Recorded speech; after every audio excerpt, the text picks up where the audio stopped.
Welcome in, everybody. Daniel Ball has the night off, but that's all right because we're going to keep on rolling. Tonight is an episode that's well overdue. I've been able to follow this young man for a long time now, all the way back to high school when I first started getting into this game and watched his Jackson Prep team as they were dominating, and it's just well overdue. And with that being said, Jeffrey Ince, how you doing tonight? I'm doing great. Thanks for having me on the show. I appreciate it. Absolutely, man. I was just talking to you. Wanted to do this during halftime. I'm obviously a diehard LSU fan, but you said you haven't seen it, so this is perfect. If I asked you who you thought was going to win this quarterback battle between the Heisman of LSU, would you have thought Joe Burrow or Jaden Daniels? I'm going to say Joe Burrow. That's what anybody would have thought, but it is 21-13, and uh, Jaden Daniels just hit a 50-plus yard pass in stride to Terry McLaurin, which, fun fact, they said on thing, he never even completed that one that long in college. So shows that he's progressing. Obviously, both elite. You can't say that there's a better team around Washington when you look at the receivers Joe Burrow has. Maybe he doesn't have as good of an offensive line, maybe defense, but when you're throwing to those guys, it's hard to scapegoat Joe and say his team's worse. So Yeah, definitely. But Joe was great in college. I haven't really kept up with him in the NFL a lot, but I know he was like whenever he was playing in college, he was one of my favorite players to watch. It was just electric out of him every game. So, same with Jaden Daniels. So I knew it'd be a good one. I just figured Joe Burrow would come out on top there. Oh yeah, I mean he's still elite. He's that dude. I got to cover his Super Bowl media day and interview him and Chase. He's got the jersey that's in the center of my room, not Jaden Daniels, but shout out to Jaden. But moving to a different thing, I wanted to talk to you. I don't know if you got to see Tennessee baseball coming out with Morgan Wallen. Did you happen to see that?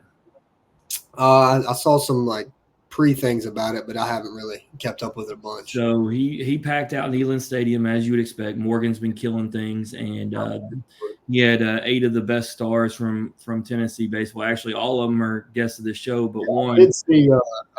I did see Hunter Inslee on there. I saw that Yeah, a couple he days was ago. holding So a yeah, trophy up front, and so they all came out with him. And so I lead that to ask you this: if you had won a national championship and you could walk out with any musician on stage, who would you walk out with?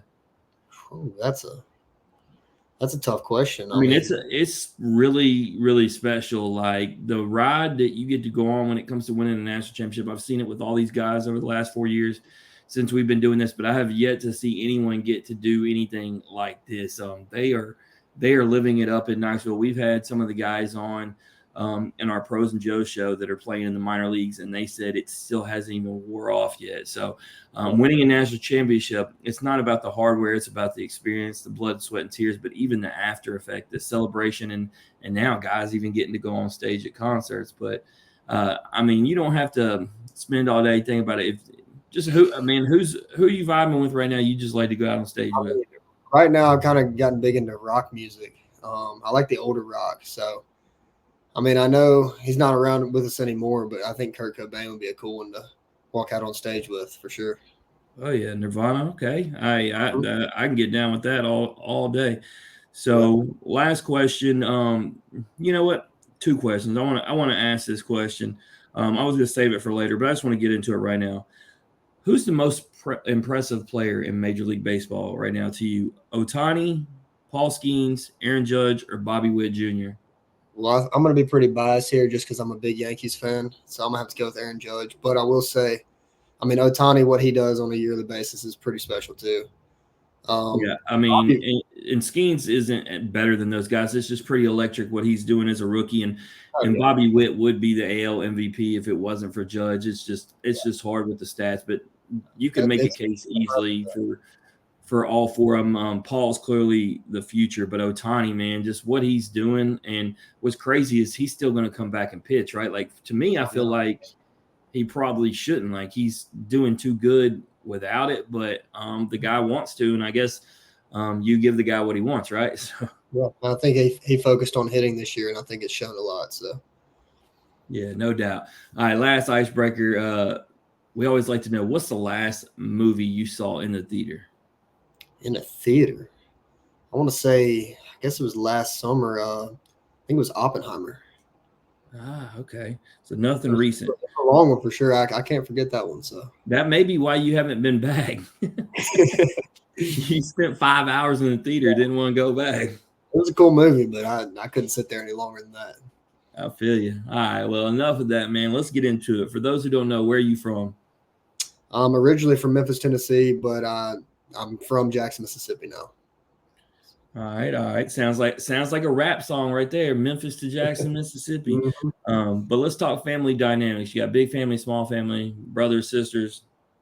I guess I could have like a medium family. I got a brother and a sister, my mom and dad, grandparents and such, but immediate family, brother, sister, mom and dad. Which my brother and sister, my brother's 34 or 5 now, I want to say, and my sister's 32. So So I'm when the it baby. comes so when it comes to athletics, are there other athletes in the family? Did your siblings play? Did your dad inspire you? Did he play? Yeah, so my dad, he played at Memphis back in the day, I think from 92 to 95. He played baseball there. And then my brother, he stopped after high school, but he played football in high school. And then my sister was a cheerleader in high school. So I'm the next college athlete after my dad. So let me ask you, we're obviously going to get into all the college stuff, but with dad playing at Memphis, was there ever a thought just to follow where your dad went? Oh yeah, I mean it was always in the back of my head to follow him there. I know he had did a lot of great things there, and always wanted to be like him. So that's always kind of been a thought in the back of my head. Gotcha. So when it comes to Jackson Prep, that's obviously where you went to high school, and I got to see you. You know, Tell me how that dynamic works with, it being a private school. Like, did you live already close to it? Did you have to move closer to it, to be able to go there? So I mean you can really live as far as you want from it. It doesn't really matter. I was about 15 minutes away, so it was an easy drive every morning. Wasn't too bad. I mean I wish I would have lived closer just so I didn't have to wake up at 7 every day, but it wasn't terrible. It was a fun place though. Yeah, I mean, for anybody who's into athletics in Mississippi, it's clearly a place you want to go, especially baseball. You were named to the 6A first team as a sophomore and senior, named perfect game preseason All American, sophomore, junior, senior, helped them to a 35-3 senior year. And I mean, really, this list just goes on and on. You have the record for stolen bases as a senior, ranked as the 18th best prospect by perfect game. Obviously, like I said, I got to see you a few times, and I saw the guys you played with, the same guys that I'm getting to see play in the SEC now. So I ask you, man, just how much fun was it playing at a school with that many guys that are talented?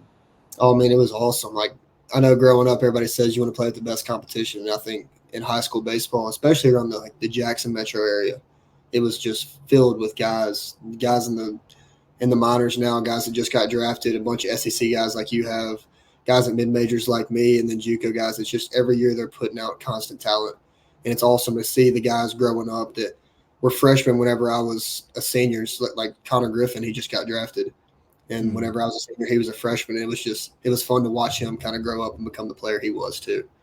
So Yeah, I mean that kid. It isn't just that he's an incredible ball player. When you talk about build, like the guy is built like a professional baseball player, you would expect at that age. And so right. he even came on here and said it.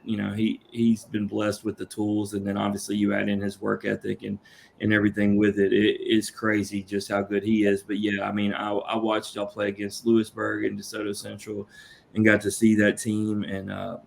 Just really impressed with all the talent that was there. But speaking of the schools in the SEC, where you were originally committed to Mississippi State, but you Correct. ultimately ended up at Louisiana Tech. What happened there?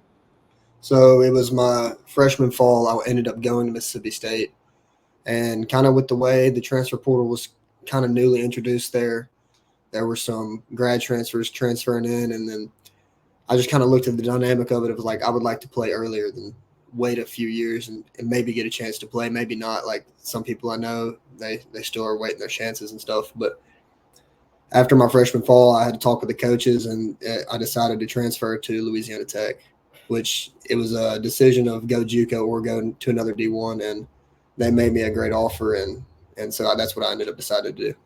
Well, I mean, it was a smart decision because we've interviewed like 250 baseball players, and Guys have always said they've never benefited if they went to a school where they weren't able to play. You got to get reps if you want to get better. Doesn't matter how great a team you are playing for. Practice isn't enough. You got to get in-game reps. And so I think you went about it the right way, not just with Louisiana Tech, but we'll obviously get into it with JUCO because we know how talented Mississippi JUCO is. But let's talk about La Tech. Freshman year you redshirted. So many guys have talked about the blessing that comes with redshirt. Obviously, it sucks not getting to play, but you get to watch and learn so much. So, what would you say is the biggest thing you learned just sitting back and watching everything? The biggest thing I learned, well, I learned it from a guy that he was our senior shortstop my freshman year at La Tech when I redshirted. His name was Taylor Young, and the way he played the game, he didn't ever stress about anything. It felt like every game he went about it the same exact way. He was calm, collected on the field at all times. I got to watch how he prepared for everything, and then during the games, just the way he went about his business. It was just like you said, that extra year. It's just you also get bigger, faster, stronger. But like seeing those guys on the field, watching them play, you kind of understand how the game moves, the speed of everything, and it really helps you in the long run. I feel like. Yeah, you said it. They talk about it, the weight room, the nutrition, academics, everything. You don't get thrust right into the fire and you get a chance to slow everything down. And, not saying that you wouldn't want to get thrown in there and just be a starter, but if you do, it's about your perception, right? And how you handle it. And, clearly, you learned from it and then you go into 2023, appear in 14 games. I got to get to it, man. Your first collegiate hit is a home run, dude. What is that feeling like? It was probably the greatest feeling in the world. I know I had a few at bats before that. I hit some balls decent, but didn't get any hits. And then it was honestly like I took the swing and I didn't even feel the ball hit the bat. It was just like a surreal moment. I looked up in the air and I was like, wow, I really just did that. And it was a good way to start off your collegiate career. I will say it gave me a lot of confidence and it was fun for sure. I don't know, Dad. I couldn't think of a better way and an immediate confidence booster for sure. So with that, you go there. I'm familiar with La Tech. Have been down there. Great school, great baseball school. I love the railroad tracks, dude. I love the Love Shack. I love everything about it. So before we talk about moving on to JUCO, man, just overall wrapping a bow on your experience there. Just how awesome was it playing there? Yeah, no, it was a great stadium. I mean, it's everything you could ask for. Like you would think you were at a high level SEC school, honestly, when you see the stadium.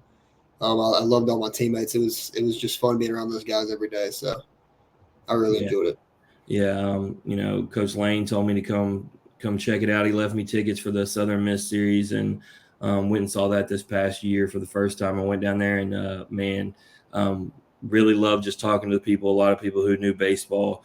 Got to talk to the coach family, and yeah, I was really impressed by everything I seen. And like I said, I ain't nothing better than I didn't get the one thing I wanted. I wanted somebody to hit a home run while the train was running behind there, but I've seen it a few times. I did see someone hit one off that apartment building in left field, though. That thing's a little close. It is.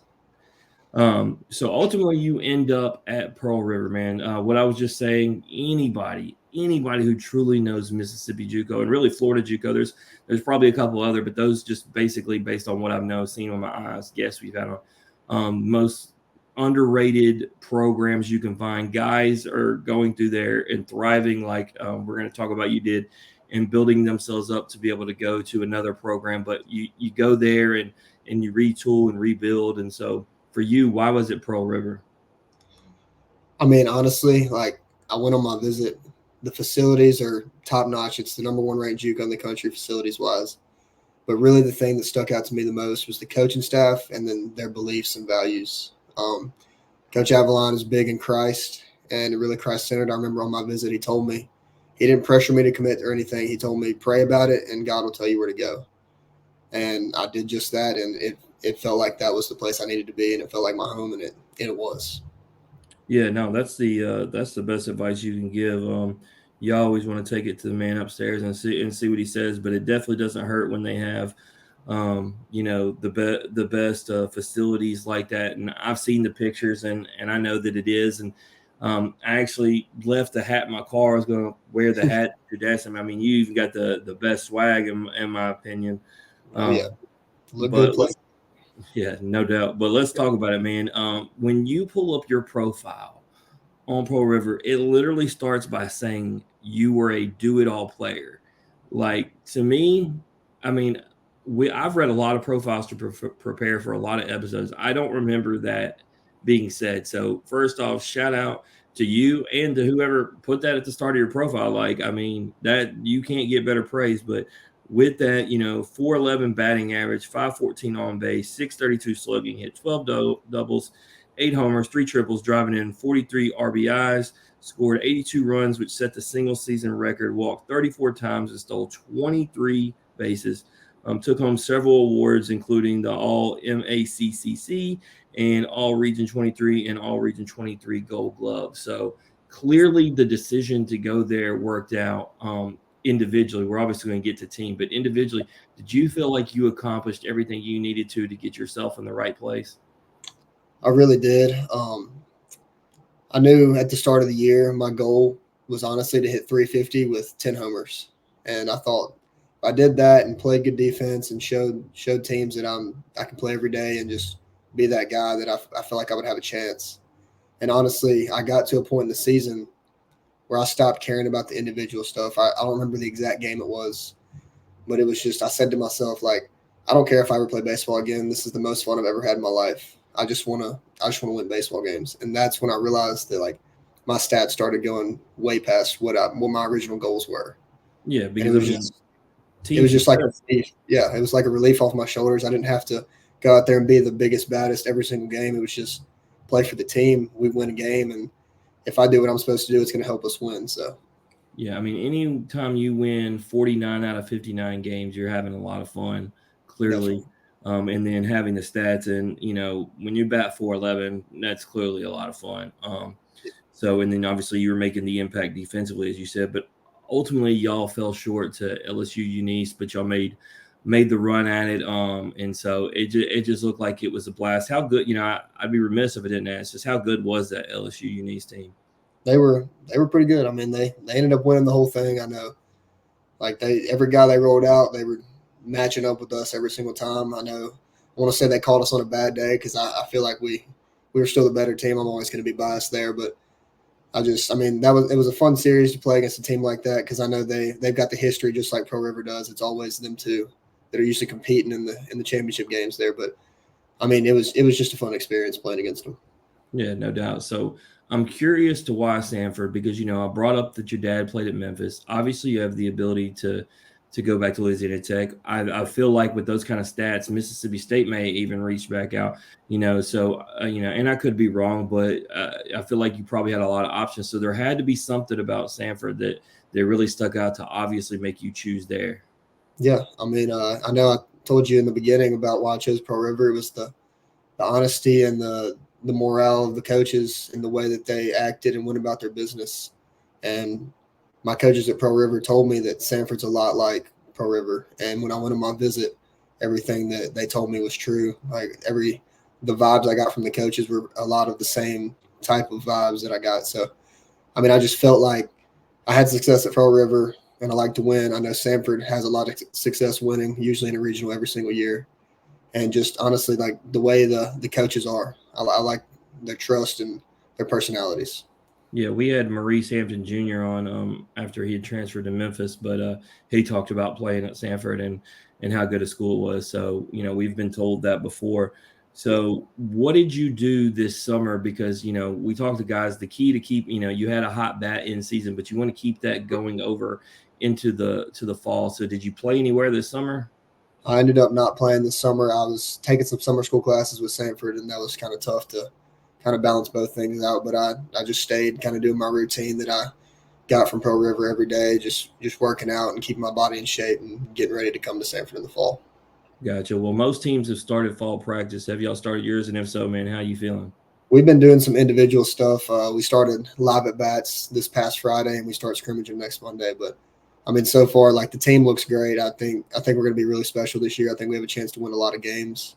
We're definitely a very new team, a lot of new faces. I think there's I don't know the exact number. It's less than 10, I'm pretty sure, but guys that returned that were impact or not freshmen last year. So Nice. it's a lot of new guys, but we all have the same mindset and we all want to win. So it's gonna be fun. Well, I mean, you're going to get shout out to your coaching staff because Mm-hmm. I feel like the best way to find out where you're really at is to go up against legitimate talent. It's not Yep. going against cupcakes and beating them down. Y'all have decided that you're going to play against LSU, in Biloxi, and then you're going to go travel up to Oxford with Ole Miss. So, man, how excited are you to find out where this team is at when those games come? Because, and then there's a gap between those, right? So you get the first one. I think Ole Miss is first, and then you kind of go back to the drawing board, figure out what you need to correct, and then you take another step up and do LSU. So just how excited are you for your team to have those opportunities in the fall to prepare yourself for the spring?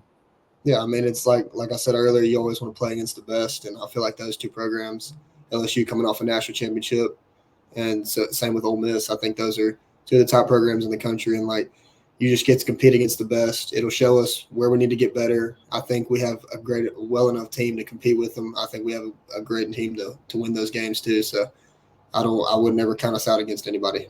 Yeah, I mean, it was perfect when I saw that because I obviously wanted to be able to watch you play. And your dad had sent, I had already knew about Ole Miss. He ironically let me know about LSU before I'd known about it.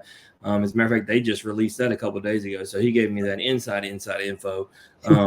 But yeah, man, I could not be more excited because I go watch those teams in the fall anyway, clearly as an LSU fan, clearly right down the street from Oxford. So, man, I'm excited to see what Samford's got going, especially get to see you play. Haven't seen you play since high school, and man, reading these stats, I know you can swing it, and obviously you can play the field. So, with that, are you going to be at short, or where are you going to be at, you think? As of right now, we're just kind of since we haven't started team practice, we're really just working everywhere. I've kind of been working a little bit at short, a little bit at second. I'm I looking mean, that's right the now. beauty of a guy like you, right? A guy that it says can do everything. Like you are. I think back to, and I know you probably know him. I watched you play against him. Alex Froman for DeSoto Central, right? He was able to sustain finding ways to be on the field when he went to JUCO and then Division III because there wasn't a position in the infield he couldn't play. And I feel like just reading that about you, like you're good to go. There's going to be somewhere they can find for you to make sure you're in that starting lineup. Yes, sir. Well, that being said, man, look forward to it. Told you I didn't want to keep you too long. I definitely want to bring you back Mm-hmm. after the season, recap what it was like. Hopefully we're talking about the regionals and maybe even a run at a super regionals, maybe even run at Omaha. I mean, why not shoot for it? If you don't believe in it, it can't happen. So I agree. before we do that, gonna play a game of this or that. Very simple. I give you two options, choose one or the other. I've been going back and forth between our regular and then our MILB mascots, this or that. So I'm going to give Okay. you that one because I really enjoy that one. So first one, Storm Chasers or River Bandits? I'm gonna go with the Storm Chasers. I've been seeing a lot of them lately. All right. Cats or dogs? Fisher cats or Sea Dogs? No, the Sea Dogs for sure. My buddy Blaze Jordan, he's a Portland Sea Dog. Oh, yeah. Blaze lives just down the road. I watched him hit 500-foot tanks all the time in high school. Lumber Kings or Rockhounds? Probably the Rockhounds. All right, now we're getting into the hard ones. You're going to have to think on these. The Biscuits or the Rubber Ducks? Is the Biscuits the Montgomery Sea Biscuits? Is that Mm-hmm. who it is? Yeah, I'm gonna have to go with them I right went there. there and had a fantastic experience. And then I love their social media presence, hashtag butter up. So Mm-hmm. between my experience there, following them on social media, they were real good. I have never been to the Rubber Ducks, but naturally, who doesn't love a rubber duck for a mascot? But all right, River Dogs or Rail Riders? Rail Riders. That was an easy one right there. Well, these next two aren't. These two are so good that we're going to put the two winners against each other. All right. Yard goats or mud hens? Ooh. I don't even know which one I'd rather be. Well, I'm going to tell you this. So we don't have the hats with, or I do actually have the yard goats over there, but we don't have the hats obviously on display. Mud hen sounds cool, but on mascot, the yard goat blows the mud hen out of the water. Yeah. But the next one, it's I'm actually gonna be honest. Take the mud hen. there you go. All right. Well, it's funny because on this next one, we'll talk about the hats too. Trash pandas or rumble ponies? Ooh. See, I like both of these mascots. These are two of my favorite ones. So But if you were to go by the best hat I've seen, except for the one on my head, which I'm gonna flip around to you in a minute, it's the Trash Pandas alternate. The rumble ponies have the best hat. The ponies got the boxing gloves, yeah, fist no, around, like I'm with the it's Rumble elite. Ponies. I think that's the way to go.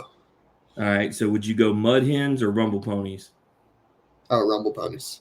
There you go. Well, this is their alternate. This is the Lunatics, Let's see. and that is Oh legit. yeah. And signed by Christian Moore, so can't Oh beat yeah. that. But I mean, I started a collection, man. I got 7 of them right now, including the biscuits and the trash pandas. Got the Mm-hmm. throwback Memphis chicks, which I'm sure you can appreciate. Really? You have to know Oh that. yeah. But man, minor league like mascots like that, the hats are for. I hate that they're so expensive though, but I know. like I love. And if you go to the right stadiums, like the Rocket City Trash Pandas, I've never Mm-hmm. seen anything like that, Jeffrey. They had 8,000 people there, man, at a minor league game, and like they had all these like in-game stuff, and their scoreboard was as nice as I've seen it anywhere. Like, and then they had like specialty food items, like minor league games. You know, if you do it right, because there's great talent on the field, obviously, right? We got guys who are going to be future pros. Like, you know, that first game I went to, I watched Trey Morgan go 3 for 4, and Simo was on a heater, which if he wouldn't have got hurt, he was going to get called up to the pro. So you're getting to see legitimate pro talent for cheap in a stadium where they're doing a bunch of fun stuff, got cool logos and uniforms. People don't even know. Minor league baseball is underrated. Oh yeah. I think it's awesome. But before I let you out here, man, you got anything you want to plug or promote? Not really. I want to say that Pearl River. I want to say that's the greatest thing that's ever happened to me. And I want everybody that watches this to know that Samford Baseball is going to be a fun one to watch this year. Yeah, no doubt. The Pearl River thing, we've had a lot of guys come on here and guys who we're not talking about were active in JUCO had finished their JUCO career. Don't overlook it. If you are a guy, it goes back to what I said to you, meaning if you're a guy who doesn't think you're going to get playing time where you're going to go, don't waste your time going there. You need to Yeah. get the reps.